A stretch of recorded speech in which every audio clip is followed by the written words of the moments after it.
this is Rashi. Welcome back my YouTube channel. I hope you are all fit and fine. आज का जो topic रहेगा वो हमारा न्यू चैप्टर स्टार्ट होने वाला है। हम रिफ्लेक्शन ऑफ लाइट हम कंप्लीट कर चुके थे। हमने लेंसेज के बारे में फुल डिस्कशन कर लिया था। आज का जो टॉपिक रहेगा वो हमारा क्या रहेगा, इलेक्ट्रिसिटी रहेगा। मतलब जो चैप्टर अगर मैं बात करूँ, टॉपिक तो रहेगा ही रहेगा, साथ में अगर हम चैप्टर की बात करें तो चैप्टर हमारा क्या रहेगा, इलेक्ट्रिसिटी। और इलेक्ट्रिसिटी जो चैप्टर है आपको बहुत ज्यादा इंटरेस्टेड चैप्टर है। अगर कोई स्टूडेंट ध्यान से चैप्टर को समझेगा तो उसके लिए बहुत ज्यादा मजेदार चैप्टर होने वाला है, क्योंकि मैं इसमें कुछ अच्छे अच्छे एग्जाम्पल कराऊंगी जो आपके रियल लाइफ से रिलेटेड रहेंगे। तो हमारा टाइम वेस्ट ना करते हुए स्टार्ट करते हैं क्या, इलेक्ट्रिसिटी। अब इलेक्ट्रिसिटी में जो टॉपिक हम डिस्कस करेंगे, तो जो टॉपिक डिस्कस करेंगे पहले वो देख लेते हैं, देन उसके बाद हम फिर थ्योरी स्टार्ट करते हैं। फर्स्ट टॉपिक जो रहेगा वो रहेगा भैया आपका इलेक्ट्रिक चार्ज का। किसका रहेगा, हमारा इलेक्ट्रिक चार्ज का रहेगा। बहुत ही इंटरेस्टेड टॉपिक रहेगा जो आज का आपका होने वाला है, इलेक्ट्रिक चार्ज। फिर रहेगा आपका इलेक्ट्रिक करंट। उसके बाद क्या डिस्कस करेंगे हम, इलेक्ट्रिक करंट, ठीक है।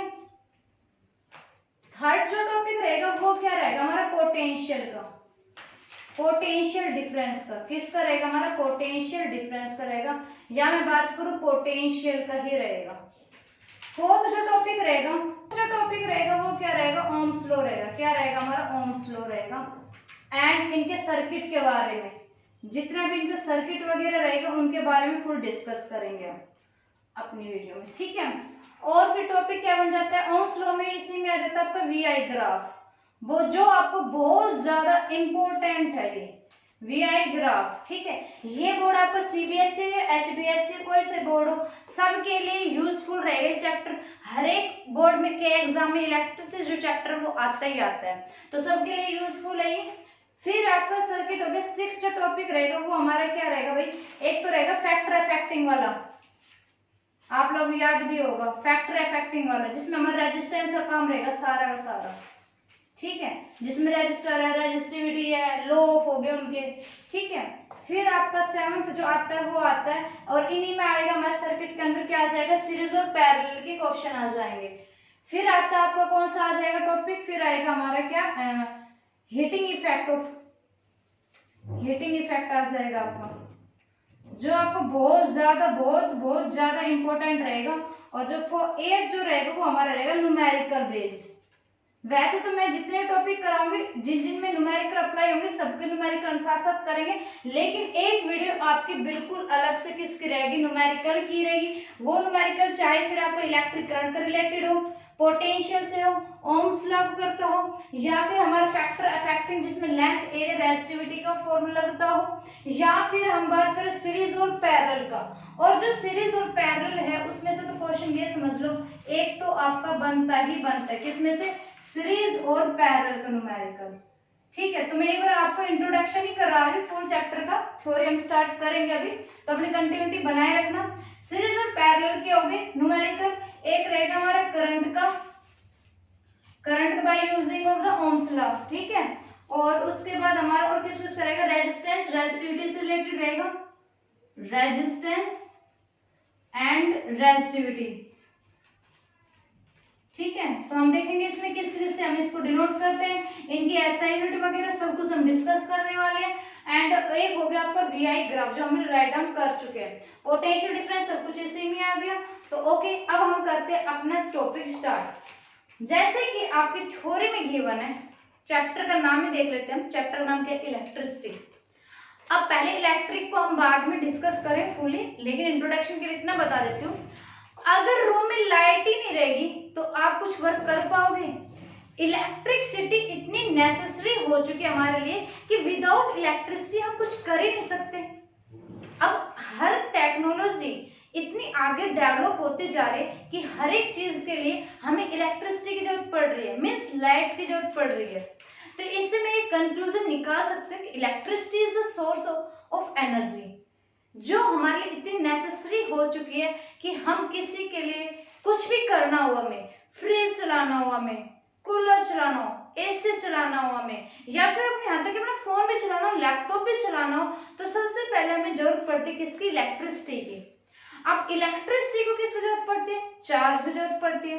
तो चार्ज के बारे में हम फुल डिस्कस करेंगे इसके अंदर। तो मैंने बताया ना आपको कि आपका जो टॉपिक है, ये जो चैप्टर है, ये बहुत ज्यादा इंटरेस्टेड होने वाला है। तो आप लोग लास्ट वीडियो तक बने रहे और धीरे धीरे हर एक टॉपिक को क्लियरली समझते जाए। अब बात कर रहे थे हम किसकी, इलेक्ट्रिक की बात कर रहे थे हम, ठीक है, कि भाई पहले जमाने में क्या होता था कि इलेक्ट्रिक नहीं थी इतनी, बट अब इलेक्ट्रिक आ चुकी है। अब तो ये कि हर चीज जो है, हर छोटे से छोटी जो चीज है वो डिपेंड करती है ऑन इलेक्ट्रिक पे, लाइट पे डिपेंड करती है कि विदाउट इलेक्ट्रिक लाइट के बिना हम कुछ कर ही नहीं सकते। जैसे कि पहले टाइम में क्या होता था कि इलेक्ट्रिक इतने नहीं रहते थे, मिट्टी के दिए, जैसे केरोसिन ऑयल होती ना, उसके दिए बनाए जाते थे, या फिर आपके लालटेन वगैरह हो गए, लैंप वगैरह हो गया, उसके हेल्प ली जाती थी कि उसमें ऑयल था, आप केरोसिन ऑयल यूज करते थे। उसके हेल्प से जो जब उस टाइम के जो पर्सन थे, पीपल थे, उससे काम चलाते थे। फिर धीरे धीरे थोड़ी थोड़ी डेवलप होती गई इलेक्ट्रिक, और अब तो इतनी डेवलप हो चुकी है, इतने डिपेंड हो चुके हैं हम कि हम इलेक्ट्रिक के बिना रह ही नहीं सकते। अगर एक दिन भी इलेक्ट्रिक नहीं आएगी ना, तो ये समझ लो वहीं पे हवा गुल हो जाती है। जैसे गर्मियों का मौसम है, हमें एसी जरूरत पड़ती है। अब एसी किससे चलता है, हवा से थोड़ा ना चलेगा, ना पानी से चलेगा, किससे चलता है, हमारा इलेक्ट्रिक से चलता है। तो इसलिए इलेक्ट्रिक कितना इम्पोर्टेंट है ये आप समझ सकते हो इजली, आप यूज भी कर रहे हो हर किसी न किसी चीज के अंदर। वो चाहे हम कोई भी हो चीज, छोटी से छोटी कोई सी भी चीज को उठा लो, हर चीज में हम इलेक्ट्रिसिटी यूज कर रहे हैं। अगर इस रूम में भी इलेक्ट्रिक नहीं रहेगी तो क्या मैं आपको दिखाई दूंगी, या आप मुझे देख पाओगे, या फिर मैं आपको पढ़ा पाऊंगी, नहीं पढ़ा पाऊंगी ना। तो इसलिए जो है इलेक्ट्रिक क्या है आपका इम्पोर्टेंट है। तो आज का जो है टॉपिक वो फिक्स हो चुका, हमारा क्या हो गया, हमारा इलेक्ट्रिक चार्ज। अब बात करेंगे कि इलेक्ट्रिक करंट को, अब चार्ज की अगर हम बात करें, करंट की डेफिनेशन की बात करें, सबसे पहले देख लेते हैं करंट की जो डेफिनेशन होती है वो क्या होती है बच्चा, कि the rate of flow of charge, the rate of flow of charge, ये होती है कि इसकी हमारी इलेक्ट्रिक करंट की डेफिनेशन। ठीक है, रेट ऑफ फ्लो यहां तक तो हमें समझ में आ गया कि भैया वो फ्लो कर रहे हैं, क्या फ्लो कर रहे हैं, चार्ज। अब ये चार्ज क्या आ गया भाई, इलेक्ट्रिक के अंदर ये चार्ज जो है ये क्या काम करता है, ये कैसे आया है, इसका क्या यूज रहेगा हमारे इलेक्ट्रिक के अंदर। तो हम चार्ज को फुल डीपली पढ़ने वाले हैं और बहुत ज्यादा इंटरेस्टेड भी रहेगा। अगर हम बात करें चार्ज की, देखो हर एक जो बॉडी रहती है उनको वर्क करने के लिए किसकी जरूरत पड़ती है, चार्ज की जरूरत पड़ती है, पड़ती नहीं पड़ती। अब मैं जो फोन है, फोन की हेल्प से मैं आपको पढ़ा रही हूँ, क्यों पढ़ा रही हूँ, क्योंकि मेरा फोन जो है वो फुली चार्ज है, चार्ज है ना, इतना तो आप समझ ही गए हो। ओके, अब हम बात करते हैं चार्ज के, अपने दोबारा टॉपिक पर आ जाए चार्ज की। चार्ज के जो टाइप होते हैं वो कितने होते हैं, दो टाइप का होता है, एक तो होता है पॉजिटिव चार्ज और एक होता है हमारा क्या, नेगेटिव चार्ज। अब ये पॉजिटिव चार्ज है, नेगेटिव चार्ज, ये तो हमें पता चल गया कि चार्ज जो टाइप होते हैं दो टाइप का होते हैं, एक तो होता है पॉजिटिव चार्ज, एक होता है नेगेटिव चार्ज। अब ये जो चार्ज है इसका क्या काम है हमारे इलेक्ट्रिसिटी के अंदर, कि जो एक करंट बनाएगा इसके अंदर इन चार्जेस का काम क्या है, पॉजिटिव और नेगेटिव चार्ज आपस में क्या काम करेंगे, है ना। तो इसके बारे में, ये चार्ज जो पॉजिटिव नेगेटिव चार्ज है ये कैसे आए, इनका क्या काम है, और ये इलेक्ट्रिक के अंदर क्यों है आपके, ठीक है। ठीक है, तो हम ये डिस्कस करेंगे। अब तो पहले मैं बोर्ड को इरेज कर देती हूँ ताकि फिर हम अपने अच्छे से डीपली कर सके इसको, चार्जेस को। ये टॉपिक क्लियर हो चुके हैं कि ये टॉपिक हम डिस्कस करने वाले इस चैप्टर में। ओके, अब करते हैं चार्ज, क्योंकि हमारा फर्स्ट टॉपिक जो है आपका इलेक्ट्रिक का वो यहीं से स्टार्ट होता है। अब क्या था हमारा फर्स्ट टॉपिक, क्या था भाई, चार्ज। पहले मैं चार्ज की डेफिनेशन लिख देती हूँ कि चार्ज की डेफिनेशन क्या है अकॉर्डिंग टू योर बुक, या हम बुक को तो ऐसे रिलेट नहीं कर रहे, हम अपने आप ही कर रहे हैं हर चीज। तो डेफिनेशन क्या आपकी, कि electric charge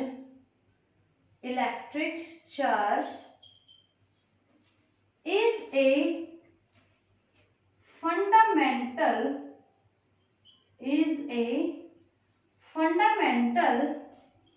property of matter. अब ध्यान से समझ रहे, पहले हम इस लाइन को अच्छे से समझेंगे, ठीक है। इसने बोला कि चार्ज की डेफिनेशन क्या होती है, कि electric charge is a fundamental property of a matter. Matter क्या हो गया भाई हमारा, सब्सटेंस ले लिया। अब क्या होता है कि मैटर क्या होता है, हमारे पास ये हो गया। अब ये क्या हो गया, ये जो मेरे पास मार्कर है ये भी क्या बना हुआ है, एक मैटर है। अब ये किससे बना है, छोटे छोटे पार्टिकल से बना है। जैसे कि ईंट हो गया आपके पास, ब्रिक का एग्जांपल ले लेते हैं हम, अच्छा एग्जांपल ले लेते हैं जिसका ईंट का एग्जांपल ले लिया। हर किसी ने देखी भी होगी ब्रिक, देखिए या नहीं देखिए।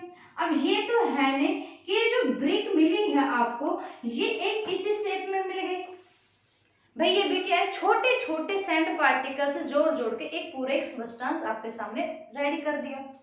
तो एक मैटर को बनाने के लिए हमें छोटे छोटे पार्टिकल्स की जरूरत पड़ती है। अब उन पार्टिकल्स का नाम क्या रखेंगे हम, भाई पार्टिकल्स का कुछ तो नाम रखना पड़ेगा हमें, ताकि जो ये मैटर है वो इजीली हमें समझ में आ जाए कि एक्चुअली में मैटर और सब्सटेंस का चार्जेस में क्या काम हो रहा है। अब इसी तरह हम दूसरे एग्जांपल ले लेते हैं। बोतल का हमने एग्जांपल ले लिया कि बोतल भी क्या है कि एक पार्टिकल से बन रही है। ये तो है नहीं कि जो प्लास्टिक है वो एज इट इज आपके पास आ गया, हमने एक बोतल की फॉर्म में उसको कन्वर्ट कर दिया, ऐसा नहीं करते ना। एक छोटे छोटे पार्टिकल्स को हम सबको ज्वाइंट करके एक मैटर बन के हमारे पास तैयार होता है, एक सब्सटेंस बन के हमारे पास रेडी होता है। तो मेरे कहने का मतलब क्या था कि हर चीज जो है वो डिपेंड करती है, मतलब जो मैटर वो डिपेंड करता है, एग्जिस्ट करता है मास के ऊपर। अभी जैसे ये बोतल ली है, भैया बोतल में प्लास्टिक के लिए, प्लास्टिक के हर छोटे छोटे पार्टिकल से बन रही है, ठीक है। उसमें फिर क्या होगा उसके बाद कि अगर हमें इसमें फिल कर लेती हूँ, वाटर को फिल कर लिया, अब इसमें क्या बन गया, मास इसका अलग से हो गया। पहले खाली बोतल थी उसके बाद वो फिल कर दिया, दोनों का मास हो गया ना। तो जो डिपेंड करता है, हर चीज जो डिपेंड करते हैं, हर कोई जो डिपेंड करेगा वो किस ऊपर डिपेंड करता है, मास के ऊपर डिपेंड करता है। उसी तरह जो चार्ज है वो चार्ज भी क्या होगी, एक फंडामेंटल प्रॉपर्टी होगी मैटर की। वो मैटर चाहे आपका किसी भी चीज का हो। अगर हम इलेक्ट्रिक की बात कर रहे हैं, क्योंकि चैप्टर हमारी इलेक्ट्रिसिटी है, तो इलेक्ट्रिक भी हमारा डिपेंड करती है किसके ऊपर, मैटर के ऊपर ही डिपेंड करती है, मैटर के मास के ऊपर ही एग्जिस्ट करती है। अब ये मैटर क्या है एक्चुअली में, ये पार्टिकल्स क्या है। अब चार्जेस, जैसे कि हमें पता है कि चार्ज, अभी मैंने इंट्रोडक्शन पढ़ा था कि जो चार्ज होते हैं वो दो टाइप के होते हैं हमारे, एक तो होता है पॉजिटिव और एक क्या होता है हमारे पास नेगेटिव। अब ये जो नेगेटिव चार्ज है, पॉजिटिव चार्ज है, क्या है, क्या काम है इनका, कहाँ से ये आए हैं और ये क्यों इसमें ही इलेक्ट्रिसिटी में काम कर रहे हैं। अगर हम चार्ज की बात करें, हमें ये तो पता चलेगा भाई टाइप जो उसके होते हैं, इसमें पॉजिटिव और नेगेटिव चार्ज होते हैं, पता हम सभी को पता है। अब क्या है आपके पास छोटे छोटे पार्टिकल्स आगे सारे के सारे पार्टिकल्स ले लिया हमने, और वो कहाँ पे है, सारे के सारे न्यूक्लियस में है, ठीक, कहाँ पे आपके न्यूक्लियस में है। अब न्यूक्लियस के आउटर मोस्ट में आप सभी ने पढ़ा होगा, 9th की केमिस्ट्री में पढ़ा होगा कि बाहर क्या होता है, हमारे के सारे इलेक्ट्रॉन आते हैं। क्या आते हैं, हमारे सारे के सारे इलेक्ट्रॉन। बाहर जितने भी आउटर मोस्ट सेल होती है वो सारे में क्या होता है, हमारे इलेक्ट्रॉन होते हैं। और इस न्यूक्लियस के अंदर जो वहाँ पे एटम्स है, एटम के पास जो न्यूक्लियस है आपका, वो न्यूक्लियस में हमारे पॉजिटिव चार्ज है, और एक क्या होगा हमारा न्यूट्रॉन, क्या होता है हमारा न्यूट्रॉन, आप सभी को पता है क्या होता है, न्यूट्रॉन होता है। अब पॉजिटिव जो हमारे पास चार्जेस हैं इसके अंदर, जो एक न्यूक्लियस के अंदर रिवॉल्व कर रहे हैं, वो एज ए एग्जांपल ले लिया हमने किसका, प्रोटॉन का। एज ए एग्जांपल क्या, मतलब इसका नाम ही दे दिया प्रोटॉन। पॉजिटिव चार्ज को क्या रखता है, proton, proton has a positively charge. Same as जो नेगेटिव चार्ज है जो हमारा, वो किसका नाम दे दिया हमने, इलेक्ट्रॉन्स का। किसका नाम दे दिया, इलेक्ट्रॉन्स का। और इसकी जो थ्योरी है भी, प्रोटॉन, इलेक्ट्रॉन, न्यूक्लियस है, न्यूट्रॉन है, ये सब कुछ आप 9th क्लास की केमिस्ट्री में कर चुके हो। आपका चैप्टर भी है, इसलिए उसमें सब कुछ मेंशन भी गिवन था और आप लोगों ने किया भी होगा। अभी क्या है कि ये जो पॉजिटिव चार्ज है वो कंटेन कर रहा है, किस में कंटेन कर रहा है, हमारा पॉजिटिव चार्ज किस में कंटेन करता है। अब ये देखना है नेगेटिव चार्ज है वो कैसे वर्क करता है, उनके बीच में कैसे अट्रैक्शन होती है। अब फॉर एग्जांपल मैं मान लेती हूँ, जैसे कि मेरे पास क्या होगा, ये हैंड है, सर्दियों में अपने हैंड को हम ऐसे ऐसे रब करते रहते हैं, करते हैं रब करते रहते हैं। सर्दियों में हमें ठंड लगती है तो रब करने के बाद 2 मिनट बाद आप देखते हो कि हमारा जो हैंड है वो ऐसे ऐसे तेज से रब करने के बाद क्या होता है, उनमें हीट बननी स्टार्ट हो जाती है। अब जो हैंड है जहां पे हमने रब करना स्टार्ट किया है उसमें क्या होगा, पॉजिटिव चार्ज। जैसे हमने रब करना स्टार्ट किया तो उसमें क्या होगा, नेगेटिव चार्ज। दोनों के बीच में अट्रैक्शन हुआ। और अभी मैंने बताया कि चार्ज में opposite charge are attract to each other and same charge या लाइक चार्ज हम बात करें तो are repel to each other. अब एक ग्लास रोड ले लेते हैं, हमने क्या ले लिया, ग्लास रोड ले लिया, एक ग्लास रोड ले लेते हैं इस टाइप की, और सबसे ज्यादा एक ग्लास रोड के अंदर सबसे ज्यादा जो अमाउंट रहेगी वो हमेशा किसकी रहेगी, हमारी प्रोटॉन्स की रहेगी। नंबर ऑफ प्रोटॉन सबसे ज्यादा रहेंगे, इसमें ध्यान रखना। अब ग्लास रोड ले लिया आपने, उसको थोड़ी देर आप कपड़े के ऊपर ऐसे रब करते जाओगे, जैसे हमने रब करना स्टार्ट किया तो उसमें क्या हुआ, चार्ज बनना स्टार्ट हो चुका है। जो कपड़ा, जो आपने रोड को कपड़े के ऊपर रखा और जब उसको ऐसे रब करने लग गए, तो जब हमने उसको रखा तो पॉजिटिव चार्ज था, जैसे रब करना स्टार्ट करते तो फटाफट उसमें क्या हो, चार्जेस बनने स्टार्ट हो चुके, और उसमें क्या होता, आपके चार्ज बनना स्टार्ट हुए तो मतलब दोनों के बीच में अट्रैक्शन हो चुका है, पॉजिटिव चार्ज भी और नेगेटिव चार्ज भी। और हर किसी के अंदर, अगर मैं बोतल का एग्जांपल लूं तो इसमें नंबर ऑफ प्रोटॉन्स जो रहेंगे, इसमें जो अमाउंट रहेगी वो सबसे ज्यादा रहेगी, नंबर ऑफ प्रोटॉन्स की मात्रा क्या होगी, सबसे ज्यादा रहेगी। अब पॉजिटिव चार्ज कब होंगे, जब आपने इलेक्ट्रॉन्स को लॉस करना पड़ेगा, लूजिंग बाय इलेक्ट्रॉन्स।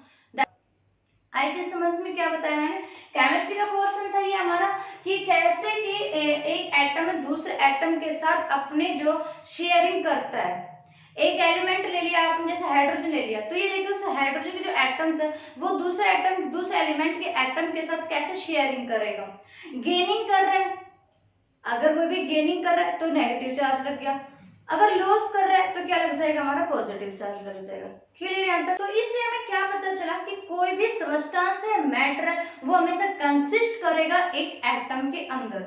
जब एक एटम दूसरे एटम को अपने इलेक्ट्रॉन्स को गेन करेगा तो हम पॉजिटिव चार्ज, सॉरी गेन करेगा तो हम क्या लगा देंगे, नेगेटिव चार्ज, और जब लॉस होने लग जाएगा उनके बीच में तो क्या लगा देंगे, हम पॉजिटिव चार्ज लगाना वहीं पे स्टार्ट कर देंगे। क्लियर है तक? और हर कोई मैटर रहेगा वो एग्जिस्ट करेगा एक एटम के अंदर, और एटम जो है वो डिपेंड करता है हमेशा किसके ऊपर, मास के ऊपर। अब आप देखते हो हम केमिस्ट्री में जितने भी एटॉमिक नंबर है तो उसका साथ साथ क्या एटॉमिक मास भी है, और हर एलिमेंट का जो मास है वो सब में क्या होता है, अलग अलग होता है। अब जैसे मेरे पास एक पेन है, अब अगर मैं इस मार्कर के कैप को हटा देती हूँ तो इसका मास क्या होगा, अलग होगा। जैसे मैं इन दोनों को ज्वाइंट कर देती हूँ इसका मास क्या होगा, अलग होगा। चार्ज की अगर बात करें तो हमारी बॉडी के अंदर भी एक तरह का चार्ज होता है। जब तक हमारी बॉडी में चार्ज नहीं होगी तब तक आप कोई वर्क डाउन करोगे नहीं कर पाओगे ना। तो इससे चार्ज जो है वो डिपेंड करता है किसके ऊपर, वर्क के ऊपर डिपेंड करता है। जो ये हर चीज है ये एक दूसरे कंट्रीब्यूट होती आ रही है, सब एक दूसरे के ऊपर डिपेंड है। अब इलेक्ट्रिक करंट डायरेक्टली करंट तो बनाएगा नहीं, भी करंट बनाने के लिए उससे पहले चार्जेस की जरूरत पड़ेगी। अब वो चार्जेस कैसे लेके आएगा, कहाँ से लेके आएगा, कितने एटम्स हैं जो आपके इसके अंदर बाउंडेड कर पाएंगे और अपने पॉजिटिव और नेगेटिव इलेक्ट्रॉन्स जो दे रहे हैं उनके बीच में अट्रैक्शन कर पाएंगे, ऐसा नहीं वो होगा। तो सब क्या है, एक दूसरे से कंट्रीब्यूशन होते हुए चल रहे हैं। जैसे आप सभी को पता है कि चार्जेस का फ्लो होना बहुत ज्यादा जरूरी है। अगर चार्जेस ही नहीं बनेंगे उनके अंदर, पॉजिटिव इलेक्ट्रॉन, पॉजिटिव और नेगेटिव चार्ज उनके बीच में अट्रैक्शन नहीं बनेगा तो करंट कहाँ से मिलेगा, हमें नहीं मिलेगा। तो इलेक्ट्रिक जो करंट है वो डिपेंड करता है किसके ऊपर, चार्जेस के ऊपर। ये थी एक छोटी सी डेफिनेशन हमारी किसके, चार्ज की। ये charge is a fundamental property of a matter. अगर हम बात करें मास ऑफ द मैटर, कि जैसे कि चार्ज है वो एग्जिस्ट करता है एक मास के ऊपर, उसी तरह मैटर भी है वो डिपेंड करता है हमारे किसके ऊपर, मास के ऊपर। हर कोई जो है वो डिपेंड करता है मास के ऊपर। हर किसी चीज का क्या होता है, एक मास होता है, हर किसी का अलग अलग मास होता है। वो चाहे आप अपने लिक्विड की चीजें लो, सॉलिड लो, लिक्विड गैस लो, कुछ भी लो, हर चीज का मास होता ही होता है। क्लियर यहाँ तक? उसके बाद अगर हम बात करें कि चार्जेस को हम डिनोट किससे करते हैं, it is denoted by Q. It is denoted by Q। हम किससे डिनोट करते हैं इसको, Q से हम डिनोट करते हैं। ओके, और इसकी अगर SI यूनिट की बात करें, SI unit of charge, SI unit of charge क्या होती है हमारी, कूलाम होती है, जिसे हम किससे डिनोट करते हैं, C से, कूलाम। आगे चीज समझ में आया तक तो बोर्ड को इरेज कर देते हैं। अगर हम चार्जेस ऑफ एन इलेक्ट्रॉन की बात करें कि number of charges of an electron कितने होते हैं, एक इलेक्ट्रॉन के अंदर कितने चार्जेस होते हैं, या एक चार्ज के अंदर कितने नंबर ऑफ इलेक्ट्रॉन्स होते हैं, तो कितने होते हैं -1.6 मल्टीप्लाई 10⁻⁻⁹ और चार्ज की मैंने अभी आप लोगों को ऐसा यूनिट क्या बताई है, कूलम बताई है, जिसको हम डिनोट करते हैं किससे करते हैं, सी से करते हैं। अब चार्ज की दो प्रॉपर्टी होते हैं, चार्ज हैज टू प्रॉपर्टी, ठीक है। फर्स्ट प्रॉपर्टी होते हैं कि charge is conserved, charge is a conserved. ये आपके ऐसे नोट्स की तरह काम करेंगे, आप इस चाहे तो नोट्स से बना सकते हैं जो आपके एग्जाम में बिल्कुल हेल्पफुल रहेंगे। एग्जाम के पॉइंट ऑफ व्यू से कि क्या लाइन आपकी इंपॉर्टेंट है, क्या एग्जाम में आएगा। देखो पॉजिटिव और नेगेटिव चार्ज वो आपका बेसिक था, जनरल चीजें आपको पता होनी चाहिए कि पॉजिटिव चार्ज क्या है और नेगेटिव चार्ज क्या है और कैसे वो एक इलेक्ट्रिक करंट के अंदर काम करता है।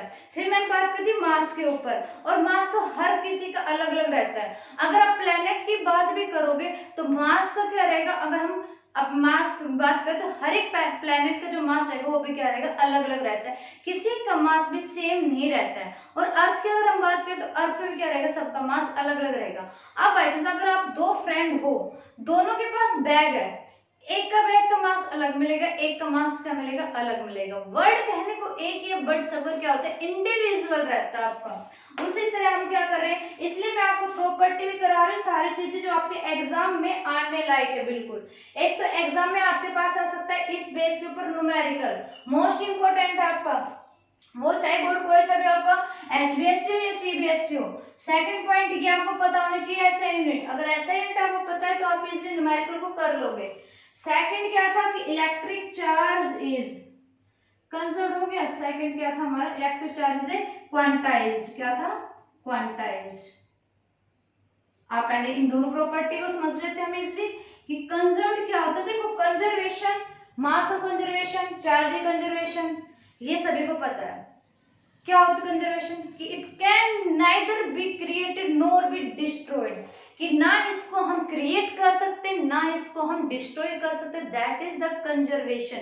उसी तरह हम चार्ज की अगर हम बात करें तो चार्ज में भी it can neither be created और नॉर बी डिस्ट्रॉयड। कैसे लिखेंगे हम कि इलेक्ट्रिक चार्ज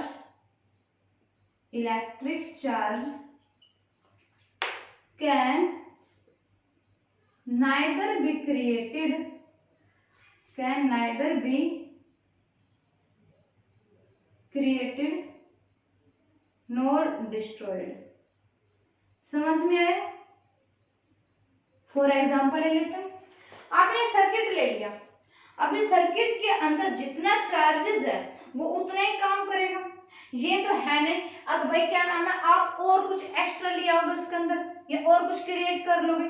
जब आपके पास एक फोन आके, आप फोन तो हर कोई यूज करता है, अब फोन जितना चार्ज किया है आप उतना ही यूज में लोगे, ये तो है नहीं कि ऑटोमेटिक ही वो अपने आप आ जाएगा, ऐसा नहीं कर सकते ना।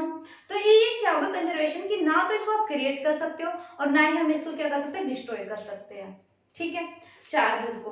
उसके बाद क्या है कि क्वांटाइज्ड, कि चार्ज क्वांटाइज्ड, ये थोड़ा ध्यान से समझने की बात है कि क्वांटाइज्ड क्या होता है। क्वांटाइज्ड क्या होता है कि हर पैकेट के अंदर, कुछ भी ले लो आप, पैकेट लो या कोई बॉक्स लो, हर एक के अंदर क्या होता है, उसका इंडिविजुअल मास होता है, उनकी क्वांटिटी क्या होती है, हर एक की अलग रहती है नहीं रहती है।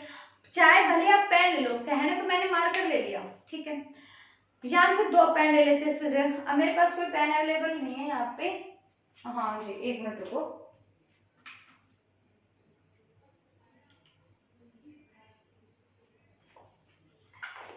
मैंने क्या किया, देखो दो पेन लिए, इसका मास जो रहेगा वो अलग रहेगा, इसका क्या रहेगा, अपना अलग काम करेगा, दोनों की जो क्वांटिटी है वो अलग रहेगी, नंबर्स ऑफ क्वांटाइजेशन पे क्या करेंगे, वो डिपेंड करेंगे, नंबर ऑफ पार्टिकल्स उनके अंदर एडजस्ट करते रहेंगे, हर एक का क्या रहेगा, अपना इंडिविजुअल रहेगा।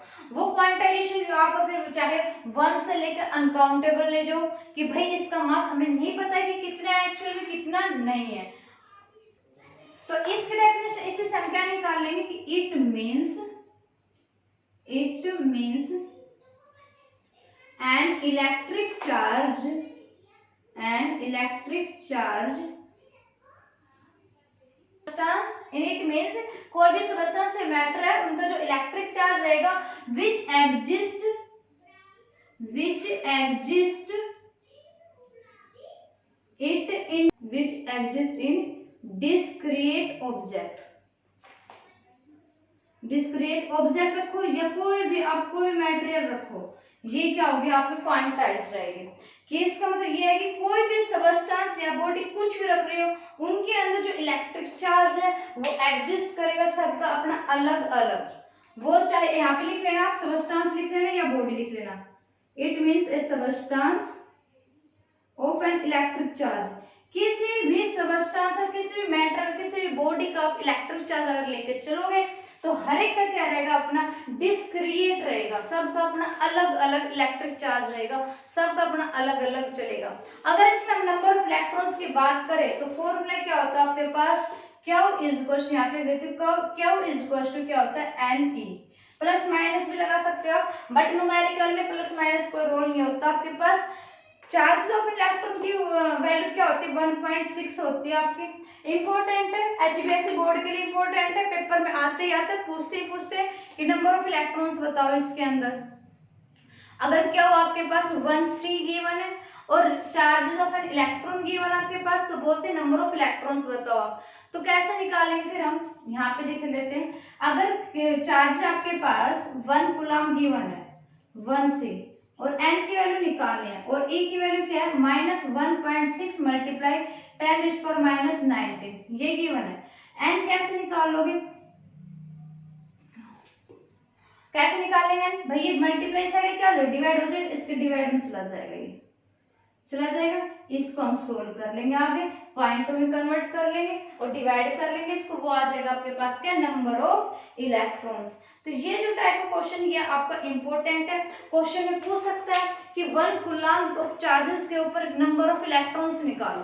तो ध्यान रखना अगर इस टाइप क्वेश्चन आ जाए तो क्या इज इक्वल टू Ne लगाओगे, क्योंकि हमारे पास 1 कूलम गिवन है स्टेटमेंट के अंदर ही, आपको क्या निकालना नंबर ऑफ इलेक्ट्रॉन। ध्यान रखना E क्या है चार्जेस ऑफ एन इलेक्ट्रॉन जो मैंने लिखा हुआ है और n क्या रहेगा नंबर ऑफ इलेक्ट्रॉन्स रहेंगे। हर एक फंडामेंटल प्रॉपर्टी के अंदर हर एक बॉडी का जो चार्जेस रहेगा वो सब क्या रहेगा अलग अलग रहेगा, डिपेंड करेगा उस बॉडी के ऊपर कि एक्चुअली में जो सबस्टेंस या बॉडी जो हम लेके चल रहे हैं वो किस तरह की है। अगर रबड़ के लेके चल रहे हो आप, रबड़ के लेके चल रहे हो तो रबड़ की जो आगे का जो पूरे हो गया और जिस पार्टिकल से बन रही है वो क्या होगा पूरा का पूरा एक मास हो गया उसके अंदर। और नेट अगर हम चार्ज की बात करें तो वो क्या होती है उस टाइम वो जीरो होती है। किसी भी चार्ज का जो एटम अगर हम लेके चले किसी भी हर कोई जो है एग्जिस्ट करती है मास के ऊपर एग्जिस्ट करती है, वो चाहे आपकी बॉडी हो या चार्ज हो या कुछ भी हो आपके पास, everything is depend on the mass के ऊपर ही डिपेंड करता है। हर किसी का अपना इंडिविजुअल मास होता है। तो ये था आपको चार्जेस का एक छोटा सा टॉपिक, आई होप आपको समझ में आया होगा। इसमें अगर मैं आपके एग्जाम के पॉइंट ऑफ व्यू से इंपॉर्टेंट चीजें की बात करूँ, वैसे तो सारे जर्नल बेसिक चीजें थी जिसका पता होना बहुत ज्यादा जरूरी है। एक तो फिलहाल टाइम आपको बस एग्जाम के पॉइंट ऑफ से इतना पता होना चाहिए कि इसको हम चार्जेस को डिनोटेड किससे करते हैं भाई क्यू से। न्यूमेरिकल में बहुत ज्यादा काम आएगा ये। ऐसा यूनिट ऑफ चार्ज, चार्ज की ऐसा यूनिट क्या होती है कूलम, मतलब कि C। उसके बाद क्या था charge of an electron -1.6 multiply 10⁻⁹ C। अगर क्वेश्चन में पूछे कि एक कूलम चार्ज के ऊपर आपके नंबर ऑफ इलेक्ट्रॉन्स कितने होते हैं, फंडामेंटल प्रॉपर्टी अगर हम बात करें तो हम ऐसे क्वेश्चन को सोल्व कर लेंगे, which is a very very most important. उसके बाद हम प्रॉपर्टी की बात करते हैं तो चार्ज हमारे क्या होते हैं दो प्रॉपर्टी रखता है, एक होते हैं कंजर्वेशन, एक होते हैं क्वांटाइजेशन। कंजर्वेशन क्या होते हैं कि वो इलेक्ट्रिक चार्ज जिसमें हम ना तो उसको क्रिएट कर सकते ना उसके अंदर हम डिस्ट्रॉय कर सकते, कुछ भी नहीं कर सकते, उसके अंदर कांस्टेंट टर्म रहेगी आपके पास, कुछ चेंजेस नहीं हो सकता, जो फिक्स है वो फिक्स है उसके अंदर। देन उसके बाद क्या है क्वांटाइजेशन। क्वांटाइजेशन में ये बताया हुआ है कि हर एक बॉडी या सबस्टेंस या मैटर हम लेके चले तो सबका अपना अलग अलग क्या होता है इलेक्ट्रिक चार्ज होता है। वो चाहे आप फिर सॉलिड का ले लो या लिक्विड का ले लो, किसी भी स्टेट का ले लो, हर किसी में अपना इंडिविजुअल चार्जेस रहेगा। अपनी बॉडी की बात कर लो, 2% अगर आपके पास गिवन है तो हर एक पर्सन का अपना इंडिविजुअल क्या रहता है चार्ज रहता है। भाई कोई जल्दी जल्दी काम कर लेता है, कोई बिल्कुल स्लोली करता है, करता नहीं करता। भाई किसी की बॉडी फुल चार्ज है और किसी की बॉडी चार्ज ही नहीं है बिल्कुल भी, और चार्ज करने के लिए हमें किसकी जरूरत पड़ती है, आपने वही इलेक्ट्रॉन्स, पॉजिटिव और नेगेटिव। ठीक है, पॉजिटिव तो क्या होगा, आपके नंबर ऑफ प्रोटॉन्स होते हैं, और negative charge number of electrons contain करता है। न्यूक्लियस, ये सारे टॉपिक आप 9th क्लास की केमिस्ट्री में कर चुके हो, आपको समझ में आ भी गया होगा। नेगेटिव और पॉजिटिव चार्ज कैसे काम करते हैं, तो इसका अच्छा सा एग्जांपल मैंने बताया था आपको, ग्लास रोड वाला या फिर हैंड वाला। हैंड को तो हर कोई रब करता है भाई सर्दियों में, भाई ठंड लगती है तो हम अपने हाथों रब करते हैं, ऐसे रब करते हैं, थोड़ी देर बाद वो हीट सा, और हम ऐसे गालों पे लगाते हैं अपने, कि हमें क्या होते हैं, हीट से मिलती है, गरम गरम सा लगता है, लगता नहीं लगता है, तो क्या होगा, अट्रैक्शन उनके बीच में, पॉजिटिव चार्ज और नेगेटिव चार्ज के बीच में। आइए समझ में। और हर एक किसी, कोई भी आप ऑब्जेक्ट लेके चलो, हर किसी ऑब्जेक्ट के अंदर नंबर ऑफ प्रोटॉन्स के जो अमाउंट है, या अगर हम बात करें कि मात्रा जो होती है वो सबसे ज्यादा रहती है, किसके, नंबर ऑफ प्रोटॉन्स की। आप बात करते हैं कि जो ये इलेक्ट्रिक चार्जेस है, मतलब कि आपके पॉजिटिव और नेगेटिव चार्ज है, वो कैसे कैसे काम करते हैं। तो पहले थोड़ा सा हम यहाँ तक इरेज कर लेते हैं, ये आई होप आप लोगों ने नोट कर लिया होगा, वेरी वेरी इंपॉर्टेंट है, इग्नोर नहीं करना है। तो अपनी थ्योरी अच्छे से पढ़ो, क्योंकि आपको जो पेपर वो एनसीईआरटी में से बनता है, डिक्टोक बनता है, और एनसीईआरटी की थ्योरी तो आपकी बहुत ज्यादा इंपॉर्टेंट है। अब बात करते हैं हम किसके ऊपर, चार्जेस की। एक तो होता है लाइक चार्ज। क्या होता है, like charge. Like charge are repelled to each other, are repelled to each other। चीज समझ में आई या नहीं आई?